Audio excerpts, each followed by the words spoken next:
네, 오늘 계시록 7장입니다. 7장. 7장은 14만 4천 명은 누구인가 라는 제목을 붙여봤는데 아무래도 그 부분이 7장에서 가장 많이 등장하는 부분이기도 하죠. 7장 하기 전에 우리 지난 시에 6장 끄트머리를 이제 급하게 넘어갔어요. 시간 관계상.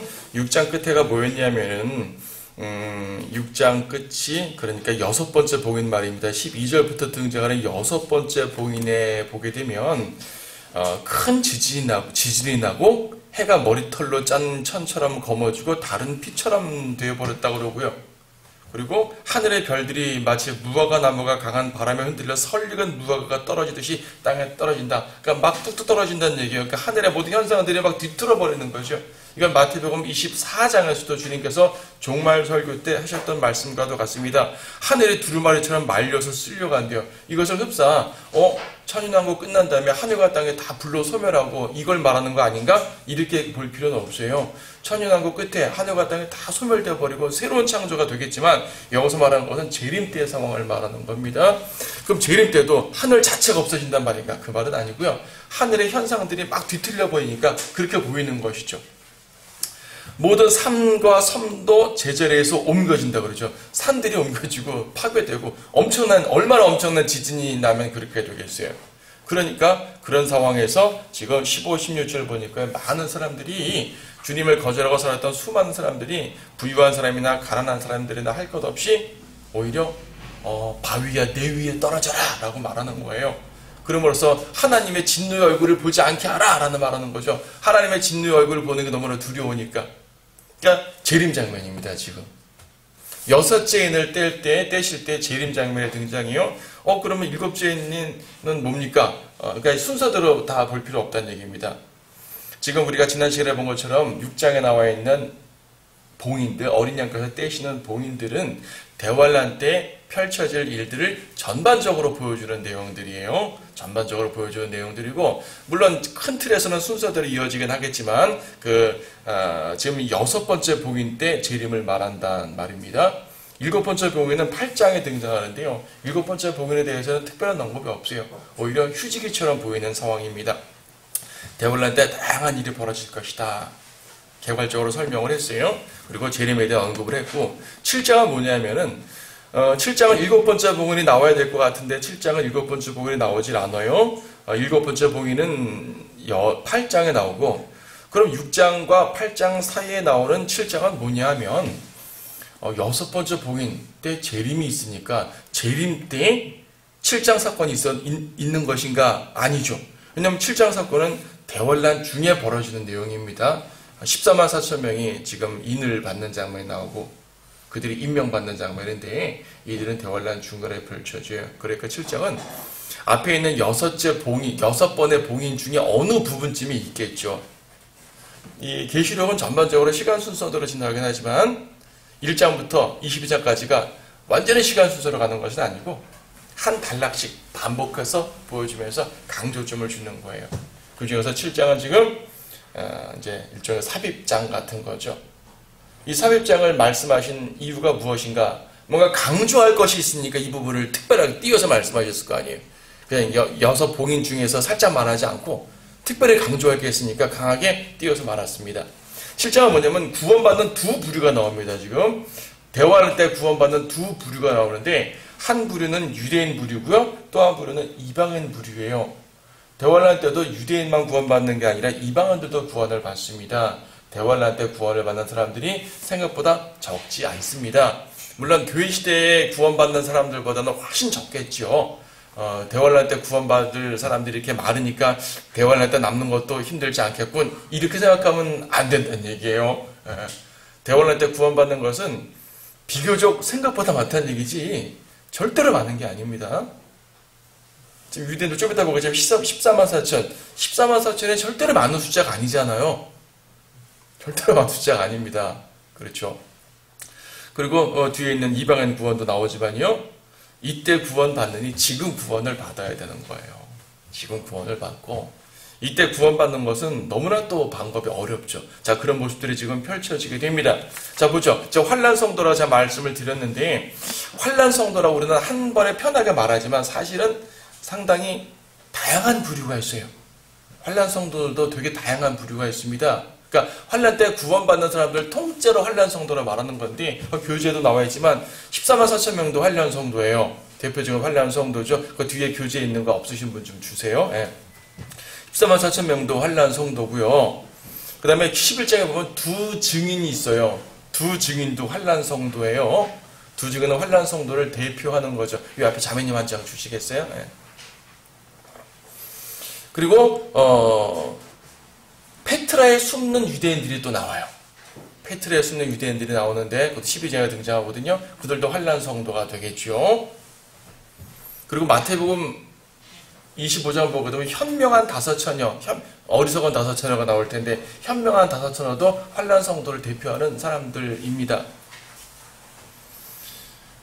그리고 이제 그 9절에 나와 있는 것처럼 세일 수 없는 큰 무리라고도 나와 있는데, 자, 환란 후, 환란 성도는 또 이렇게 다양한 부류가 있지만요, 크게 말하면 또 둘로 나눠져요. 어떻게 나눠지냐면, 환란 때, 환란 후에 휴거되는 사람들, 죽어서 부활하든 살아서 휴거되든 환란 후에 휴거되는 사람들이 있어요. 우리는 환란 전에 휴거된 사람들이고, 대환란이 끝난 다음에, 대환란을 겪은 다음에 환란 후에 주님 재림 때 휴거되는 사람들이 있어요. 이 사람들은 위로 올라가는 사람들이죠. 이 사람들은 변화받은 몸이에요. 우리랑은 다르지만 변화받지 않고 어떻게 올라갈 수 있겠어요? 저 하늘까지 올라가는데 이 몸으로 어떻게 올라가냐고요. 우리와는 달라요. 우리는 교회고 이들은 환란 성도예요. 부류는 다르지만 그래도 변화받고 올라가는 사람들입니다. 그런가 하면 땅에 남아서 재림하는 주님을 맞아들이는 사람들이 있어요. 올라가지 않고 땅에 남아서 주님을 맞이하는 사람들이 있죠. 자주 해보겠지만 페트라에 숨어있는 유대인들 같은 사람들은 하늘 위로 올라가는 사람들이 아니라 땅에 남아서 주님을 맞이하는 사람들이에요. 그 마태복음 25장에 나오는 현명한 5처녀도 위로 올라가는 사람들이 아니라 땅에 남아서 오시는 주님을 맞이하는 사람들이에요. 다양한 사람들이 있는 거죠. 마태복음 25장에 또 보게 되면 양에 속한 민족, 염소에 속한 민족이 있잖아요. 양에 속한 민족도 어쨌든 천인왕국에 들어가요.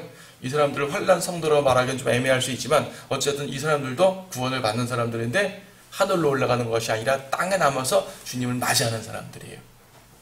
자, 이처럼 다양한 사람들이 환란 때 다양한 방법으로 구원을 받습니다.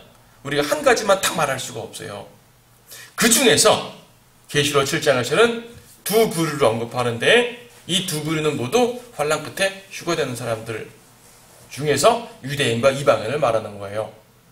유대인은 14만 4천을 말씀하고 있고 이방인에 대해서는 세일 수 없는 큰 무리라는 표현을 하고 있는 거죠. 이 두 부분에 대해서 유대인과 이방인에 대해서 언급을 하고 있는 겁니다. 자, 보죠. 1절부터 읽겠습니다. 이 일들 후에 내가 보니 네 천사가 땅의 네 모퉁이에 서서 땅의 사방에서 부는 바람을 붙잡아 그 바람이 땅이나 바다나 어떤 나무에도 불지 못하게 하더라. 또 내가 보니 다른 천사가 동쪽에서 올라오는 내가 살아계신 하나님의 인장을 가지고 있더라. 그가 땅과 바다를 손상시킬 권세를 받은 네 천사에게 큰 음성으로 소리질러 말하기를 우리가 우리 하나님의 종들인 그들의 이마에 인장으로 표시할 때까지 땅이나 바다나 또는 나무들을 손상을 시키지 말라 하는 말씀하십니다. 여러분, 이와 비슷한 말씀이 에스겔서에 나와요. 에스겔서에 보게 되면은 에스겔서 9장 말씀 잠깐 보세요. 에스겔 9장 말씀 보시게 되면 9장 1절부터 보게 되면요. 그가 또 내 귀에다 큰 소리로 부르짖어 말씀하시기를 성읍을 관할하는 자들도 각기 손에 파괴하는 무기를 들고 나오게 하라 하시더라. 보라, 6사람이 북쪽을 향해 있는 윗대문 길로부터 오는데 각자 손에 살육하는 무기를 가졌고 그 중에 한 사람은 가는 베옷을 입고 옆에 서기관의 잉크통을 찾더라. 그들이 들어와서 놋제단 곁에 섰더라. 이스라엘의 하나님의 영광이 그가 계셨던 그룹에서 올라가 성전의 문지방에 이르니 주께서 가는 베옷을 입고 옆구리에 서기관의 잉크통을 찬 사람을 부르시더라. 주께서 그에게 말씀하시기를 너는 성읍 중관을 통과하라. 예루살렘 중관을 통과하여 그 가운데서 행해지는 모든 가증한 것들로 인하여 탄식하고 울부짖는 사람들의 이마에 표를 하라. 지금 에스겔은 뭐냐면 예루살렘 성전과 예루살렘 성읍에 온갖 가증한 짓을 행하는 악인들이 많이 생긴 거예요. 그것 때문에 하나님께서는 예루살렘을 멸망시키는 그 환상을 보여주는 것인데, 이제 환상 가운데 말입니다. 지금 에스겔의 환상 가운데 어떤 천사에게 가가지고 사람들에게 이마에 표를 하라고 말하는 겁니다. 하나님의 이름을 쓰라는 말이죠. 내가 예루살렘을 멸망시키고 파괴시킬 텐데 저 사람들은 파괴시키지 않겠다 그 말이에요. 이와 비슷한 것이 출애굽기에 있었죠. 하나님께서는 그 6월절 밤에 온 백성들을 다 온 백성의 첫 태생들을 다 멸하려고 하셨는데, 어린 양의 피를 바른 사람 집에는 멸하지 않았단 말입니다. 건너가는 거예요. 그러니까 이 하나님께서 표를 하신다는 것은 구원의 표죠. 하나님의 멸망과 심판 가운데서 내가 너희들은 구원하겠다는 그 표시를 하는 겁니다. 자, 상징적으로 보여주는 거죠. 자, 그 말씀이 지금 계시록에서 한 번 더 등장하는데, 대환란 때에 어떤 특별한 부류의 사람들에게 하나님의 인을 표시한다는 얘기입니다. 하나님의 인을 표시해요. 이마에다가, 지금 계시록 7장 3절에 이마에다가 인을 표시한다고 그랬잖아요. 뒤에 보게 되면 적그리스도도 짐승의 표를 이마에 찍습니다. 손이나 이마에 찍습니다. 이건 하나님의 인을 이마에 찍는 사람들이에요. 이건 눈에 보이지 않는 인이겠죠. 하나님께서 그들을 이제 보살펴 주시고 보호하신다는 말입니다. 이 말씀에서 요들은 이제 계시록 14장에 보게 되면 7장에서는 땅에 있던 이 14만 4천 명이 계시록 14장에서는 하늘 위로 올라가는 장면이 나와요. 계시록 14장에 똑같이 14만 4천 명을 언급하고 있는데, 1절에 또 내가 쳐다보니 보라 어린 양이 시온산 위에 서 있고 그와 함께 14만 4천 명이 있는데 그들의 이마에는 그의 아버지의 이름이 쓰여 있더라. 말하자면 여호와 이름이 찍혀 있는 거예요. 여호와. 쉽게 말하면 여호와라고 찍혀 있는 거예요. 사람들이 볼 수 없는 이런 이제 표시일 겁니다. 하나님께서만 알아보시는 표시일 거예요. 우리에게도 표시가 되어 있어요. 우리에게도 성령께서 인을 쳐주셨다고 말하잖아요. 눈에 보이지 않는 인이에요. 우리는 14만 4천에 한정되진 않습니다. 그렇죠? 우리는 구원받는 모든 사람들이, 교회 시대에 구원받은 모든 사람들이 우리에게 표시가 되어 있어요. 그래서 우리가 죽을 때, 우리가 죽게 되면은 마귀가 데려가려고 딱 보다가 하나님의 인이 있네? 마귀가 가버리는 거고 천사가 데려가는 거야. 쉽게 이제 표현을 하자면 그렇다는 얘기죠. 비유적으로 말하게 되면은. 우리가 세상 살 때요, 성결하게 살면 참 좋겠지만 때때로 그렇지 못하게 살 때가 있지 않겠어요? 때때로 죄도 짓고, 어떤 사람들은 구원만 딱 받고요, 구원만 받고 그냥 세상 사람처럼 살고 그런 분들이 종종 있잖아요. 그래도 그 사람에 보면 성령이 있는 거예요. 그래서 그 사람이 죽을 때 마귀와 천사가 딱 와가지고 서로 내 거야 그런다잖아요. 이거는 비유적인 표현입니다. 마귀와 천사가 내 거야. 천사가 말하죠. 여기 보라고 예수님의 인이 있지 않냐고. 그럼 마귀가 깜짝 놀랐죠. 아니 맨날 죄만 짓길래 나는 내 사람인 줄 알았지? 비유적인 비유화예요. 그냥 실제 생말이 아니라. 그냥 그럴 수 있잖아요. 우리는 구원 받았기 때문에 어떻게 행해도 하늘나라는 가요. 하나님의 인이 있다는 얘기예요. 보호받는 거죠. 그러나 우리가 성결하게 살지 못하게 되면 당연히 세상에서는 하나님의 사람처럼 여겨질 수도 없는 것이고, 또 위에 가서 상급도 없는 것이고, 주님의 영광을 누릴 수 없는 거죠. 자, 그와는 다른 종류의 인이 지금 이 14만 4천 명 특별한 사람들에게 지금 붙여지게 됩니다. 이들은 대환란 때 특별한 소명을 받은 사람들로 여겨져요. 대환란 때요, 하나님의 사역을 위해서 준비된 종들입니다. 여러분 마태복음 10장에 보게 되면은, 마태복음 10장에 보게 되면 이제 예수님께서 12제자를 파송하면서 설교하시는 장면이에요. 12제자를 파송하면서 설교하시는 장면인데, 그 설교의 내용을 보게 되면 당장 그 당시 12사도들이 당할 고통과 고난에 대해서 언급하기도 하지만, 어떤 내용들을 보게 되면 이거는 미래의 대환란 때 펼쳐질 내용을 예언한 것 같아 라고 느낄 만한 구절들이 종종 나오게 됩니다. 예를 들어가지고 마태복음 10장 23절 같은 말씀 보게 되면, 사람들이 이 성읍에서 너희를 박해하면 다른 성읍으로 피하라. 진실로 내가 너희에게 말하노니 인자가 올 때까지 너희가 이스라엘의 성읍들을 다 다녀보지 못하리라. 이 말은 말하자면 그들을 다 다녀보지 못할 때 이제 모든 성읍들만 다니면서 애쓸 때 주님이 오신단 말인데, 지금 제자들이 이스라엘의 곳곳을 다니면서 복음을 전했지만 당시 예수님 오시진 않았잖아요. 그래서 이런 말씀들은 재림 때 이루어질 내용 중에 하나입니다. 그래서 지금 예수님께서 마태복음 10장에서 12 제자들에게 이제 천국 복음을 전파하라고 말하는 그 내용들이 사실 많은 내용들이요, 대환란 때 14만 4천 같은 사람들이 복음 전파할 때 적용이 될 거예요. 여러분 마가복음 16장 말씀도 잠깐 보세요. 마가복음 16장, 마가복음 마지막 장이죠. 마가복음 16장 보게 되면 부활 이후에 예수님께서 승천하시기 전에 제자들에게 이런저런 말씀을 하시면서 복음을 전파하라 말씀하셨습니다.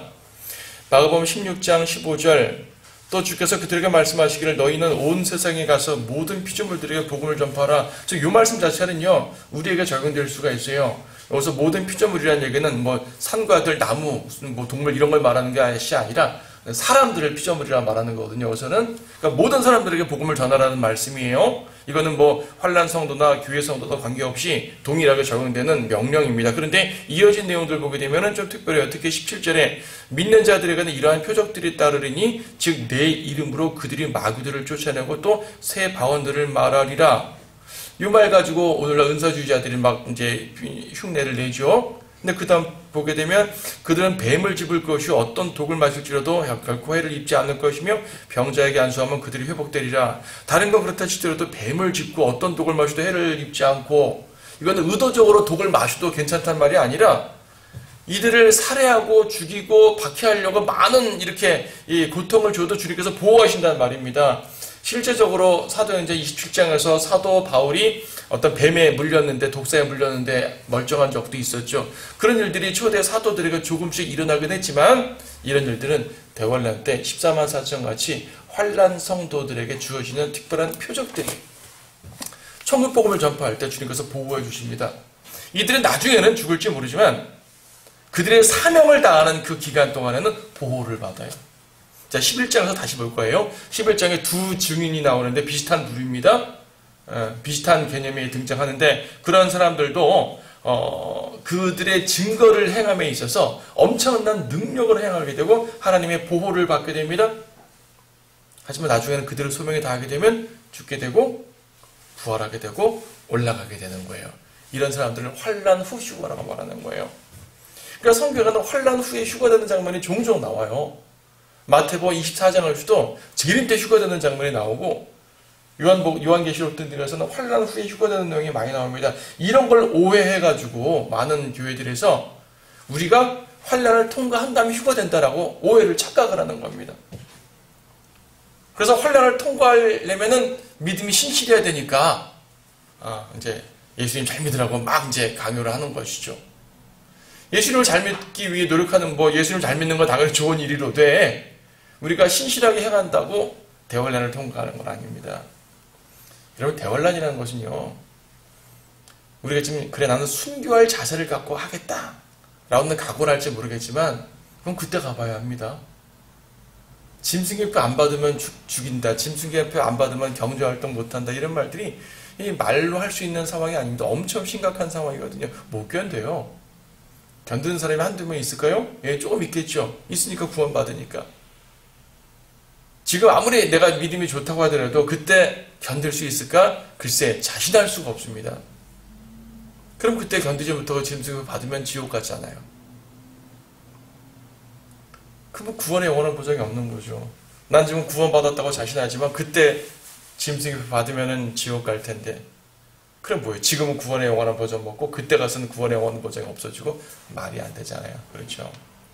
교리적으로 틀어집니다. 그래서 그런 분들이 걱정하는 게 뭐냐면, 나는 지금 구원받은 확신이 있기 때문에 지금 죽어도 하늘나라 갈 수 있어. 근데 대환란 되면 못 갈 것 같아. 그러니까 주님께서 오시기 전에 난 죽는 게 차라리 나아. 이렇게 생각하는 사람이 많죠. 주님이 오시기 전에 난 죽었으면 좋겠다. 아니면 주님이 나 죽은 다음에 오셨으면 좋겠다. 교리가 엉망되니까 이런 오해를 하는 거죠. 우리는 환난 전에 휴거됩니다. 환난 후 휴거를 말한 장면은 지금 구원받지 못했다는 사람들이에요. 아무리 14만 4천에 나오고 아무리 성결한 사람들 나와도요, 이들 지금 시대에 구원받지 못했단 말이에요. 예수님은 거절한 사람들이요. 14만 4천들. 예수님은 거절하고 살았으니까 우리랑 같이 교회가 되어 휴거되지 못하는 거죠. 왜 이때 환난 때 고난을 받겠어요? 지금 구원 받았으면 이때 고난 안 받아요. 14만 4천 안 되는 거예요. 14만 4천 되느니 그 전에 휴가받는 게 훨씬 낫단 말이죠. 예수님의 몸이 되어서, 예수님의 신부가 되어서. 환난 때 구원받은 사람들은 지금 교회 시대에 전혀 구원받지 못했고 예수님을 거절했던 사람들이에요. 그들에게 주님께서 대환란 때 다시 한번 기회를 주시는 거예요. 기회를 주시는 거죠. 근데 그 기회가 우리랑 똑같을 수는 없겠죠. 우리는 오직 은혜로만 구원받습니다. 근데 그 사람들에게 새로운 기회를 주실 때 우리랑 똑같을 수는 없어요. 그들에게는요, 믿음 플러스 행위가 있어야 돼요. 구원을 잃어버릴 수가 있어요. 우리는 구원을 잃어버리지 않지만 그들은 구원을 잃어버릴 수가 있습니다. 왜 그들은 구원을 잃어버립니까? 우리랑 다른 사람들이에요. 우리는 그리스도의 몸입니다. 그들은 그리스도의 몸 아닙니다. 그들은 구원받겠지만 그리스도의 신부가 되진 않아요.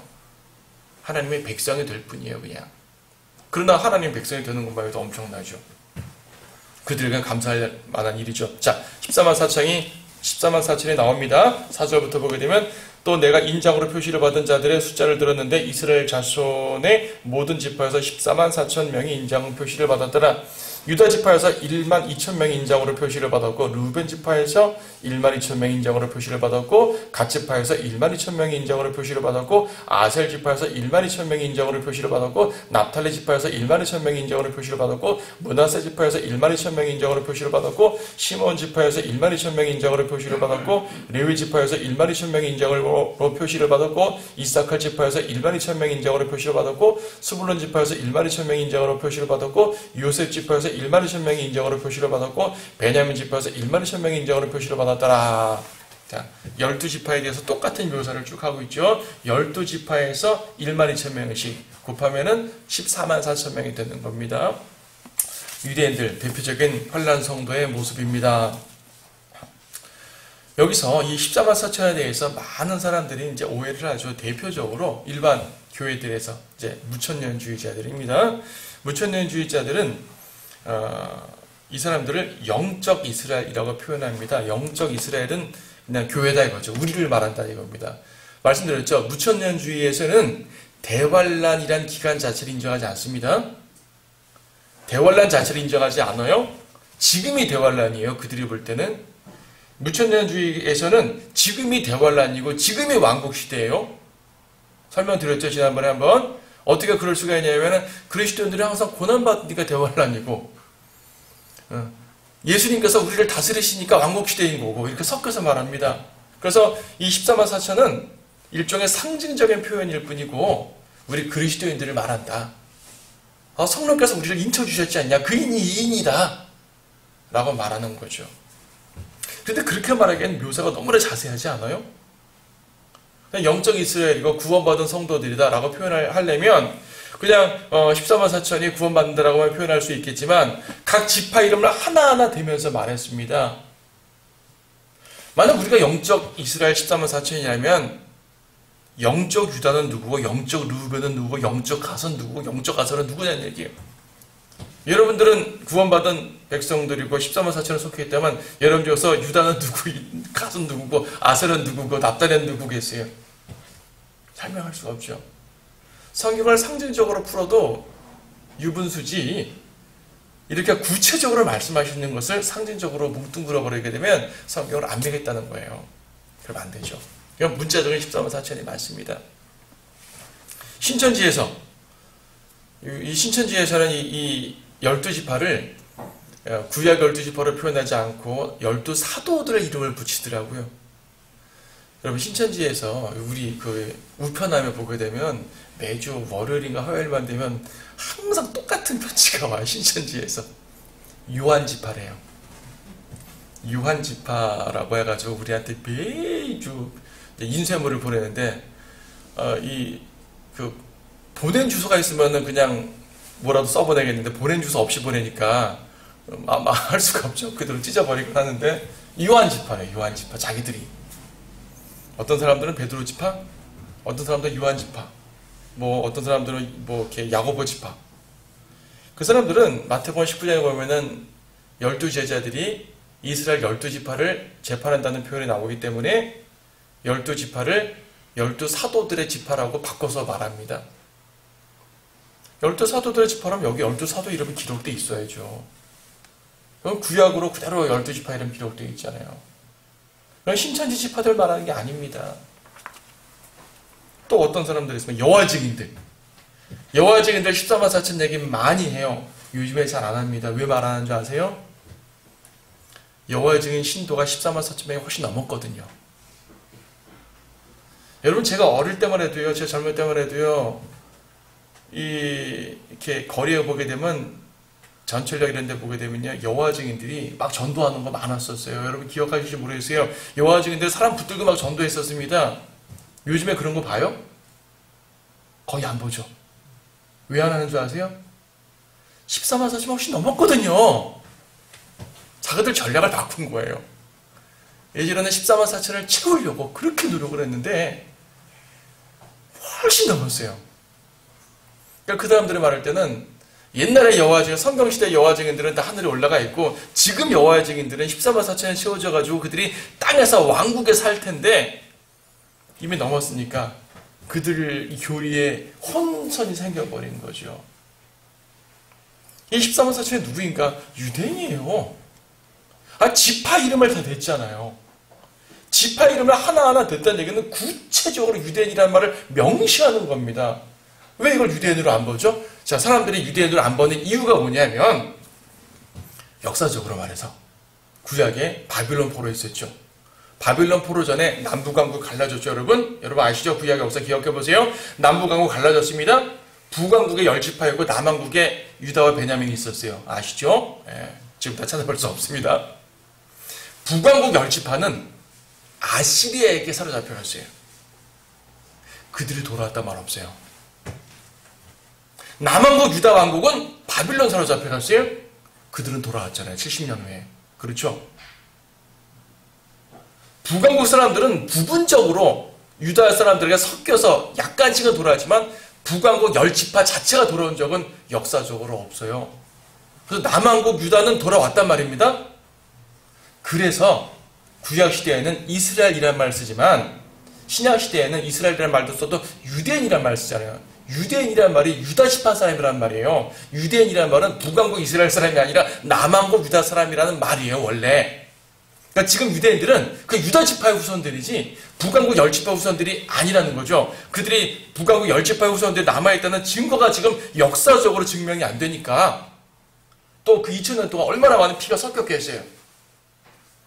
그래서 사람들은 어떻게 갓지파, 아셀지파, 므낫세지파 이런 사람들을 어떻게 알 수 있느냐? 이들은 알 수가 없다. 유다지파는 혹시 좀 알 수 있을지 모르지만 나머지는 알 수가 없다라고 말해요, 사람들이. 그래서 이 말씀을 믿지 못하는 거예요. 어떻게 북왕국 10지파가 그대로 12,000명씩 구원받을 수가 있냐? 안 된다는 얘기죠. 그런데 여러분, 하나님은 하십니다. 하나님께서는 그들을 다 아시는 거예요. 여러분 에스겔 48장 보게 되면 천년왕국 때 이스라엘의 땅의 영역이 저 위에 단부터 저 밑에까지 이제 지파별로 쫙 12지파가 자기들의 영역을 받아요. 12지파가 그대로 살아납니다. 천년왕국 때. 어떻게 살겠어요? 하나님이 아시는 겁니다. 지금 누가 아셀지파인지 몰라요. 누가 단지파인지 몰라요. 누가 므낫세지파인지 모른다고요. 하지만 하나님은 아시는 거예요. 이들이 대환란 때 하나님께서 그들을 선택하셔가지고 부르셔가지고 12,000씩 모으십니다. 그래서 그들에게 전파하러 다니게 하시는 겁니다. 그들이 14만 4천 명이에요. 우리는 알 수가 없어요. 그래서 지금 이 누가 14만 4천이 될지 아무도 알 수 없는 겁니다. 그때 가야 알아요. 그때 가야지. 지금 유대인들 중에서 나는 어느 지파에 속했다라고 유전자를 검사해서 아는 이제 하려는 시도가 좀 있는 거로 아는데 그걸로 안 됩니다. 하나님께서 하셔야 됩니다. 몇 가지 차이가 있습니다. 여기 지금 지파 이름을 쭉 읽었지만 이제 특별한 여기 교재에도 적어놨지만요. 여기 보게 되면은 이 요셉 지파가 나와요. 요셉 지파 8절에 요셉 지파. 원래 요셉은 야곱의 11번째 아들로서 다른 아들들은 그 아들들 이름이 지파 이름이 되는데 요셉이란 지파가 되지 않고 요셉의 두 아들 에프라임과 므낫세가 각각 지파를 받았거든요. 근데 므낫세는 나오지만 에프라임이 안 나옵니다. 에프라임이란 이름 대신 요셉이란 말이 써진 거예요. 왜 그랬냐면 아마도 이 에프라임 지파도 지파지만 구약시대에 북왕국 전체를 의미하는 이름이 에프라임이기도 했었어요. 근데 에프라임이 범죄에서 떨어져 나갔기 때문에 하나님께서는 에프라임이라는 이름 대신 요셉으로 대체해서 여기다가 기록해 놓으신 것 같아요. 단지파가 사라졌어요. 단지파가 안 나와요. 그래서 어떤 사람들은 단지파가 없어진 걸 보고 단지파가 이 한국으로 왔다. 단군이 단지파다. 이렇게 말하는 사람도 간혹 있어요. 정말 말도 안 되는 얘기인데 그 말 현혹돼서 다른 사람들 생각보다 많더라고요. 단지파가 안 나오죠. 여기에 대해서는 뭐 꽤 많은 설명을 해야 될 텐데 재판관계 18장 보게 되면은 이스라엘이 모두 반역하고 범죄하긴 했지만 우상숭배하긴 했지만 바알 숭배를 최초로 들여온 지파가 단지파예요. 그래서 단지파에 대해서 여기서 언급이 없는 겁니다. 그런데 에스겔 48장 보게 되면 천년왕국에 단지파가 나와요. 그러니까 단지파는 완전히 사라진 게 아니라 지금 대환란 때 14만 4천 중에서만 단지파가 없는 거예요. 이 14만 4천은 대환란 때 특별한 사명을 받은 복음 전파자들입니다. 특별한 사명을 받은 복음 전파자들 중에 단지파 출신은 없어요. 하지만 백성들 자체의 단지파 출신이 없는 건 아니에요. 백성들 중에 구원받는 백성들 중에 단지파가 있습니다. 그러니까 천년왕국 때 단지파가 살아나죠. 단지파가 완전히 없어졌으면 천년왕국 때 단지파가 없어야죠. 근데 에스겔 48장 1절 보게 되면 단지파가 제일 먼저 앞에 딱 표시가 됩니다. 제일 북쪽에 단지파가 있게 되거든요. 그래서 단지파 자체가 없어진 게 아니라 14만 4천 명 중에 없는 것뿐입니다. 또 하나 특징적인 게 뭐냐면 7절에 레위 지파가 나와요. 구약성경에 보게 되면 레위 지파는 12지파에 포함되지 않고 별도의 지파였어요. 레위도 원래 야곱의 12아들이긴 하지만 요셉의 아들들이 둘로 이제 분화돼서 12지파를 형성되면서 레위 지파는 땅을 유업으로 받지 못하고 별도로 뚝 떨어졌죠. 별도로 떨어져서 뭐예요? 하나님 섬기고 성전 관리하고 하나님의 율법 관리하면서 백성들에게 율법 가르치면서 이제 제사 드리고 성전 경배 드리고 산단 말입니다. 이 사람들은 땅의 유업을 별도로 받지 않고 별도의 위임을 받은 특별한 지파입니다. 그런데 계시록 7장에서는 레위 지파가 일반 지파 중으로 포함돼서 설명이 되는 겁니다. 왜 그럴까요? 대관련 때는 레위 지파가 이 경배를 안 드려요. 경배를 안 드려요. 여러분들도 혼동할 수 있죠. 아니 지난번에 레위 지파 경배 드린다면서요. 대관련 때 성전 세워진다면서요. 대관련 때 성전 세워져가지고 경배 드리잖아요. 근데 여러분 대환란 때 세워지는 성전은 가짜 성전입니다. 적그리스도가 들어간 성전이라 그랬잖아요. 그렇죠? 대환란 때 성전이 세워지겠지만 그 성전은 적그리스도의 성전입니다. 지금 유대인들은 하나님의 성전을 세운답시고 노력하겠지만 실질적으로 적그리스도의 성전이 될 겁니다. 그럼 거기서 경배드리는 걸 하나님이 받으실까요? 안 받으세요? 그들은 수많은 경배를 드리겠지만 희생자 드리겠지만 하나님 받지 않으시는 경배입니다. 그러므로 대환란 때 레위 지파는 의미가 없어요. 의미가 없어요. 평지파 중에 하나가 되는 겁니다. 그냥. 반면 아까 에스겔 48장 말했는데 천년 왕국 때는 다시 레위 지파가 본연의 업무를 하게 돼요. 그래서 레위 지파가 다시 또 별도의 특징적인 지파로서 유업을 받게 됩니다. 대환란 때처럼 많은 것들이 특별합니다. 이렇게 12지파 12,000명씩 14만 4천이 등장했고요. 이들은 대환란 때 이제 특별한 사명을 받은 사람들로서 유대인들에게 복음을 전파하는 사람들이고요. 마가복음 16장에 말한 것처럼 하나님께서 특별한 표적들과 이적들로서 보호해 주시는 사람들입니다. 그러니까 이제 9절부터 보게 되면요. 이 일 후에 내가 보니, 자, 이 일 후에라고 말하는 건 장면이 바뀌는 겁니다. 7장 1절도 이 일들 후에 그랬잖아요. 9절도 이 일들 후에, 이 일 후에 장면이 확 바뀌었습니다. 내가 보니 보라 모든 민족들과 족속들과 백성들과 언어들에서 온 아무도 셀 수 없는 큰 무리가 흰옷을 입고 그들의 손에는 종려나무 가지를 들고 보좌 앞과 어린 양 앞에 서서 큰 음성으로 소리질러 말하기를 구원이 보좌에 앉으신 우리 하나님과 어린 양에게 있도다라고 하더라. 또 그 보좌와 장로들과 내 짐승 주위에 둘러선 모든 천사가 그 보좌 앞에 얼굴을 대고 엎드려 하나님께 경배드리며 말하기를 아멘. 찬송과 영광과 지혜와 감사와 존귀와 권세와 능력이 우리 하나님께 영원 무궁토록 있나이다. 아멘 하더라. 그때 장로 가운데 한 사람이 대답하여 나에게 말하기를 흰옷을 입은 이 사람들이 누구며 어디서 왔느냐 하기에 내가 그에게 말씀드리기를 주여 당신이 아시나이다 하니 그가 내게 말하기를 이들은 대궐단에서 나온 사람들이며 자기들의 옷을 씻어 어린 양이 피로 희게 하였느니라. 자, 다른 부류의 사람이 나온다 그랬습니다. 이들이 누구냐 하면 이들의 정체를 파악하려면 성경 구절에 다 나와 있어요. 일단 9절에서 모든 민족들과 족속들과 백성들과 언어들에서 온 사람들입니다. 이방인들을 말합니다. 유대인을 말할 때 이런 표현을 쓰지 않아요. 민족들이요, 민족들. 민족들은 이방인들을 말하는 겁니다. 수많은 세상 백성들에서 나온 사람들입니다. 이방인 중에 구원받은 사람들이에요. 그런데 14절에서도 분명히 말하죠. 이들은 대환란에서 나온 사람들이며, 그렇죠. 대환란 때 구원받는 이방인들을 말해요. 우리도 이방인에서 구원받았지만 우리는 대환란에서 나온 사람들이 아니잖아요. 그렇죠. 우리는 이들보다 먼저 하늘에 가 있을 겁니다. 이들은 환란 끝에 올라가는 거예요. 그래서 지금 이 환상의 이 시점을 말한다면, 기간을 말한다면 14만 4천을 말하는 이후에 7장의 앞부분은 환란 중간에 펼쳐질 내용인 것이고 9절부터 등장하는 이 내용은 환란 끝에 벌어질 내용입니다. 환란 끝에 하늘에 올라가 있는 사람들. 지금 7장 앞에 있는 14만 4천은 땅에 있습니다. 지금 이들은 하늘에 있습니다. 같은 시점이 아니에요. 7장 앞부분은 환란 중간 부분이고 이분들은 환란 끝 부분이고요. 하늘에 올라간 시점입니다. 그래서 이들이 어린 양 앞에서 소리를 치고 경배를 하는 거죠. 어린 양 앞에서. 우리가 6장 어디요?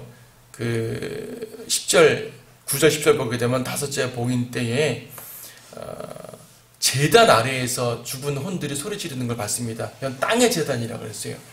환란 중에는 땅 아래에 있는 제단 쪽으로, 이제 땅 아래에 있는 쪽으로 낙원으로 내려갈 텐데 구원받은 사람들이 이때는 하늘 위에 올라가 있잖아요. 그러니까 환란 후를 말합니다. 환란 후 휴거 속에서 위로 올라가 있는 모습들을 보여줍니다. 자, 14절을 보게 되면 어린 양의 피로 희게 하였다라고 말합니다. 어린 양의 피로 희게 하였던 말 때문에 우리가 아닌가로 생각하기도 하는데 우리도 어린 양의 피로 희게 되어 있잖아요. 그렇죠? 어린 양의 피로 희게 됐다는 것은 우리나 그들이나 똑같습니다. 근데 보게 되면 자기들의 옷을 씻어 희게 하였다고 그랬어요.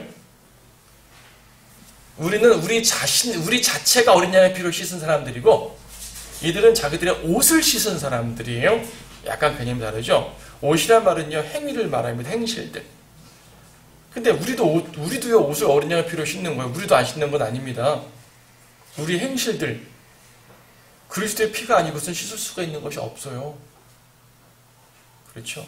그러니까 환란 성도나 우리나 어린 양의 피로 씻는다는 것 자체는 동일합니다. 그런데 문맥적으로 이들은 대환란에서 나온 사람들이라고 말하고 있잖아요. 그래서 이들은 환란 성도인 걸 아는 것 뿐이에요. 우리는 환란 때 나오는 사람들이 아니죠. 자, 그걸 보게 되면은 10절에서요. 이들이 소리칩니다. 구원이 보좌에 앉으신 우리 하나님과 어린 양에게 있도다. 소리치죠. 이러니까 11절에 천사들이 또 소리칩니다. 아멘. 찬송과 영광과 지혜와 감사와 존귀와 권세와 능력이 우리 안에 영원 무궁토록 있도다. 화답하는 거예요. 여러분, 누군가가 하나님을 찬양하잖아요. 그러면 그걸 듣는 분들은 화답을 해야 돼요. 누군가가 할렐루야 하게 되면, 물론 오늘날 많은 교회들에서 남용대에서 할렐루야 하면 너무나 남용돼서 곤란하지만 진심으로 할렐루야를 외치다면 반드시 아멘을 해야 정상이에요. 왜냐하면 아멘을 하지 않는다는 말은 뭐냐면요, 나는 그 할렐루야라는 말에 동의하지 않는다는 말이거든요. 그렇죠? 누군가가 정말 기뻐서 하나님을 찬양하면 그걸 보면서 야 맞아 나도 찬양합니다. 우리 하나님 정말 위대하신 분이고 우리 주님 정말 위대하신 분이고 정말 우리를 구원하신 그 사랑을 난 찬양합니다. 나도 찬양해야죠. 그렇죠. 이래서 화답. 시편에서도 항상 화답하잖아요. 성도들아 찬양하라 그러면 아멘하고 그렇죠. 그래서 하나님 말씀을 듣고 찬양할 때는 함께 화답을 해야 되는 거예요. 화답하지 않게 되면 난 거기에 동의하지 않는다는 말이거든요. 그 곤란하죠. 그렇죠? 예. 예, 마지막 부분이요. 빨리 넘어가죠. 15절. 그러므로 그들이 하나님의 보좌 앞에 있으며 그의 성전에서 그를 밤낮 섬기고 보좌에 앉으신 분께서 그들 가운데 거하시리라. 그들을 다시는 굶주리지도 않느냐고 다시는 목마르지도 아니할 것이며 태양이나 어떤 열기도 그들 위에 내리쬐지 못할 것이라. 이는 그 보좌 가운데 계신 어린 양이 그들을 먹으시고 생수의 샘도로 인도하시며 하나님께서 그들의 눈에서 모든 눈물을 씻어주실 것이기 때문이라. 모든 눈물을 씻어주신다. 이거는 환난 성도에 대한 부분이기도 하지만 우리에게 적용돼도 크게 무리는 없어요. 모든 눈물을 씻어준다는 말은요. 이 세상에서 고난받은 사람들이라는 말이 전제가 되지 않겠어요? 고난받지 않았는데 눈물이 어디 있겠습니까? 여기서 눈물 많이 흘릴 텐데 그때 가니까 주님 보니까 주님 보자마자 왈칵 쏟아지겠죠. 여러분 그러지 않겠어요? 전 그럴 것 같아요. 주님 보자마자 왈칵 쏟아질 것 같아요. 이 세상의 모든 고난과 이런 거 다 그냥 다 뒤로 하고 예수님만 보니까 나 이제 정말 구원받았구나. 나는 정말 주님 와서 영원토록 영생 복락하겠구나. 우리 주님이 여기 계시는구나. 나를 사랑하신 그분이구나. 볼 때 왈칵할 것 같아요. 주님께서 닦아주신다는 얘기죠. 눈물을 닦아주시고 안아주시고 그 위로해 주시는 거죠. 그래 다 끝났어. 세상 고생 다 끝났어. 이제 나와 여기서 살자. 내가 너를 위해 마련한 저택이야. 너와 함께 살자꾸나. 특히 대환란 때는 순교자들이니까 그 고통이 얼마나 심했겠어요. 그렇죠? 그들에게는 우리보다 좀 더 실제적일 것 같아요. 교회 시대에도 순교했던 분들, 고난 많이 당했던 사람일수록 아마 그 위로는 더 클 것 같습니다. 그래서 여러분들 이 세상에서 고난받기를 두려워하지 마시고 담대하게 하세요. 그 모든 걸 주님 다 위로해 주시고 씻어 주시고 안아 주실 테니까요. 그날을 소망하면서 우리는 이겨 나가십시다.